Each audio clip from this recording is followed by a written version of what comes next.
This is David. Welcome back behind the velvet rope. Let's just get right into it today because we are joined by the ones, the onlys, Mr. Brandon Wade and Miss Dana Rosewell. Thank you. Hi, all. Thank you for having us. What is going on, you guys? How are you? You guys look so comfy.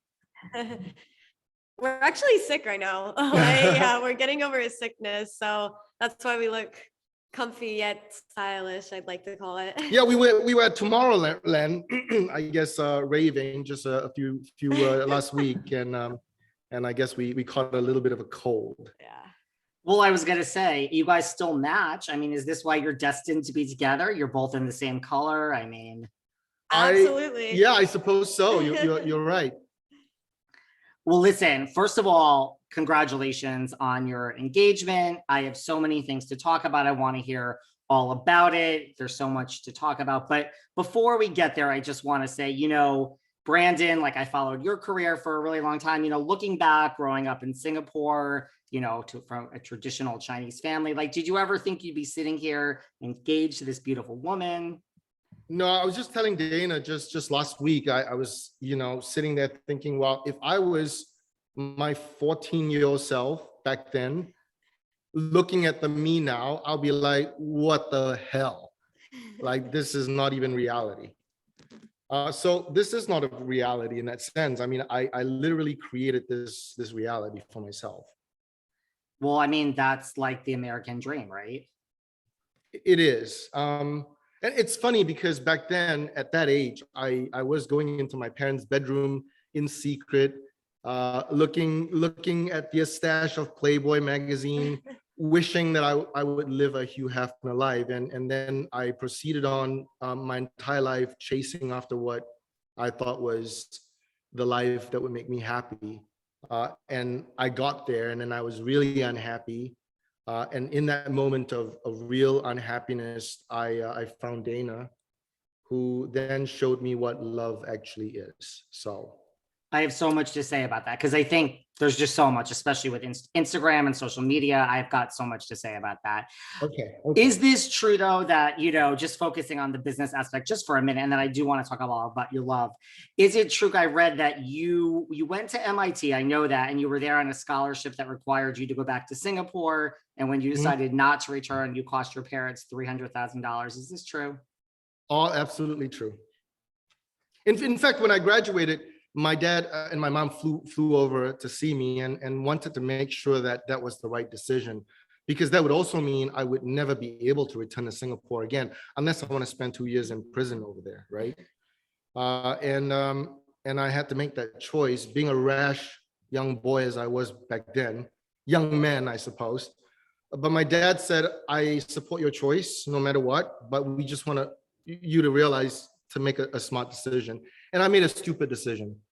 But regardless, it's what got me here where I am today. So I will have to say it was an okay decision after all. Absolutely. It brought you to Dana.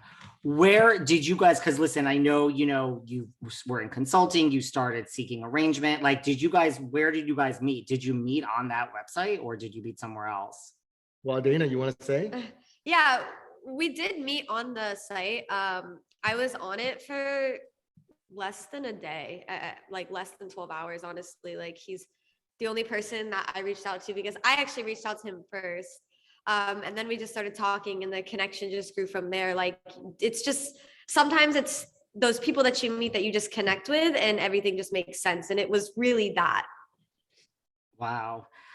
Less than a day. Like, what was it? So, I mean, listen, if there's this is good for business and personal, right? Brandon, if there's ever like a testament to like this website that you own working, here it is. The proof is in the pudding. What was it about, like you were on there, you have all these options. What was it about Brandon that you said? Did you reach out to a lot of people or was it just Brandon? No, I actually reached out to no one except Brandon. And I did have messages come in. But like for Brandon, when I read his profile, obviously he featured himself on the front page, like right when you go in, he has like a little owner badge or whatever. So when I went on, I just was like, I never actually thought of like who created this website, right? Like, I don't know. I just wasn't thinking of that. So when I went in, I read his profile. One thing that stuck out was he was just so open-minded throughout his whole profile. Like he was talking about, a little bit about spirituality, just really some open-minded like ideas and concepts. And I was like, this is really interesting. So I reached out to him and I was like, hey, I read like through your whole profile, and like his profile was long. I mean, I really had to read through it, right? And I was just like, I think we'll get along great. Like, and then he texted me back, I think like not texted me, but reached out through his site again. And he was just like, yeah, let's have a call. Like I'm in a meeting, but give me an hour and let's call. And we Wow. spoke for 3 hours nonstop that evening. Yeah. Yeah. And 2 days later, I flew out to Florida to meet her and take her on a date. And we spoke all day. And at dinner, we had pho soup. And then after dinner, at the end of the date, she said to me, I know what you're looking for, and let me show you true love. And I guess she has been true to her words. Where did this, listen, online dating, we have match.com, we have so many websites that have been around forever. Like, where did this idea, I mean, I do think from like a business point of view, it's a brilliant idea. Like, where did this idea come from, Brandon? Well, I would have to credit my mother for the idea. Back then, I was on Match, I was on Yahoo Personals, I was dating.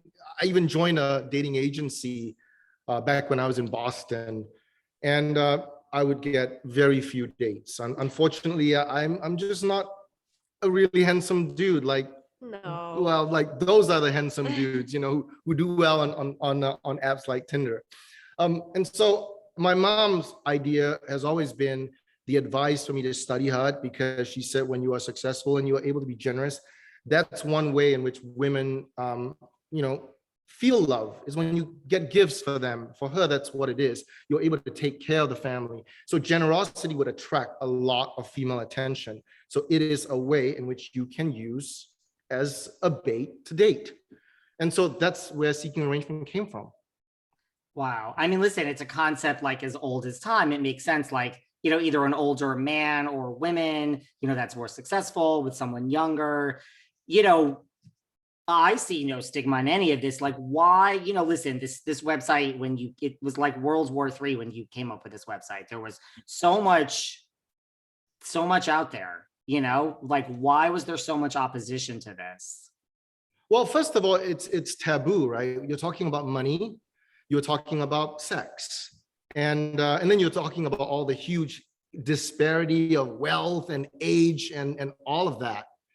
And those are really, really touchy subjects. As they say, whatever you sell, you put a hot girl in it and you sell your cars. So in a sense, the site became a little bit too real for people. It's not selling cars.